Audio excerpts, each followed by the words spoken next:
terkait gugurnya polisi, yang ditembak di Lampung. Diketahui bahwa kasus tewasnya 3 anggota polisi ketika menggerebek arena sabung, judi sabung ayam ini masih terus didalami dalam penyelidikannya, di mana dalam kasus ini beredar narasi yang menyatakan ada bagi-bagi duit yang dinikmati oleh anggota TNI dan Polri. Kemudian ada pernyataan juga dari Kapendam 2 Sriwijaya, Kolonel Eko Syahputra Siregar, yang membenarkan soal adanya bagi-bagi uang yang dinikmati oleh segelintir oknum TNI.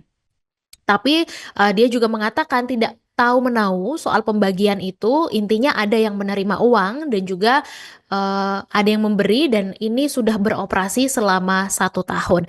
Nah, informasi bagi-bagi uang judi sabung ayam ini didapatkan dari keterangan para saksi yang diduga terlibat penembakan 3 polisi, yaitu Peltu Lubis dan juga Kopka Basarsyah.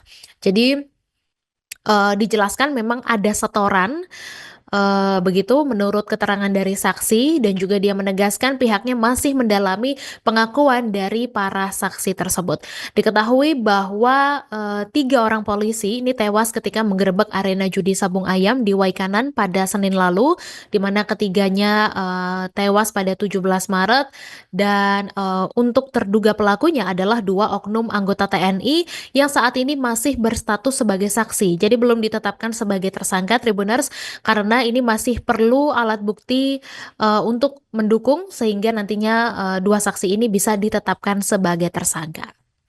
Download Tribun X sekarang, menghadirkan lokal menjadi Indonesia.